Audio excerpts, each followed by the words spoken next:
Welcome to this week's Q&A. This week we've got a viewer from Australia, from Sydney, who's asked a question which relates to, I suppose, what we're trying to look for when we're seeking to invest in property. Is it income or is it capital growth? And in this instance, is it high yield? Because this viewer sent me something and said, look, this looks really interesting. And I thought to myself, I wonder why. As it was a property in one of the coastal regions and typically showed the attributes of something that we generally would advise clients not to look for. So I thought to myself, okay, well, why does this person think this is of value and why is it interesting? And so you look through some of the material and it all comes down to something that's being sold at what appears to be perhaps a good value price. And showing a very, very high rental yield, a gross rental yield. And then you look through it and you try and find out why this is the case. And, you know, if we take a step back and have a look and say, we as investors, and in this instance investing in property, what is it that we look for, that we should look for? As we always say, look for properties that are designed for the owner-occupier market. So not necessarily perhaps that you yourself want to live there, but other people in the right demographic would want to live in these properties, that they have some unique attributes, they're in sought after locations, they're high quality, so at the luxury end of the market. And then you look at something like this and you think, well, that doesn't really tick any of those boxes. Because if you delve into it, this is a multi-story, 50-story high building with small studio apartments, one-bedroom apartments, and some two-bedroom apartments in it.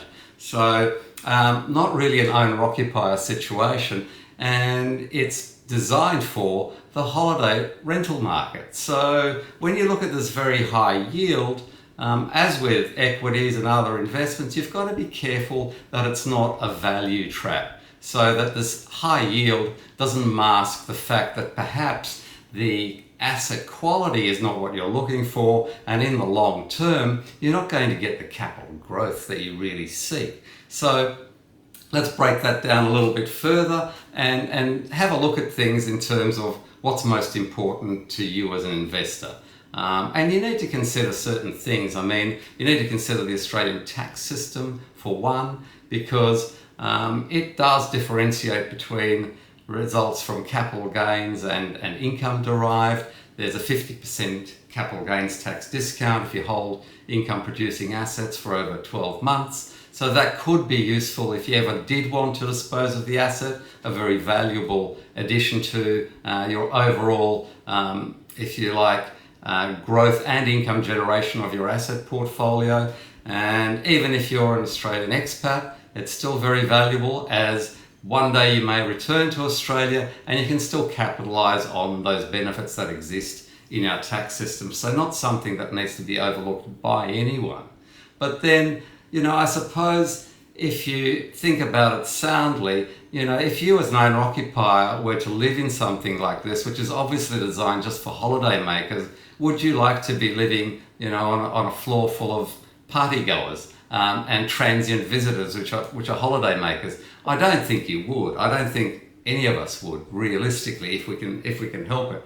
So look at all of the fundamentals of this, and then the add-on tax benefits, and it's fairly easy to come back to saying, well, this is not really something I'd want to invest in. And fortunately, I suppose, the banks actually help us by guiding us in the right direction. So if you're buying a property in a dwelling that's designed for holiday rentals, the banks will typically give you a much lower loan-to-value ratio, or LVR, and they'll also shade that income that you're receiving by a far greater percentage because it is holiday rentals. So whilst something can be portrayed to give you a very high income yield, at the end of the day, you may not get that, and you've also got to face the much, much higher running costs in terms of cleaning and other costs that are associated with holiday rentals. So I hope that's been useful, and if you like that, please subscribe to our YouTube channel and click like. I'm Andrew Unterweger from Wise Guru, and I'll see you again in next week's Q&A.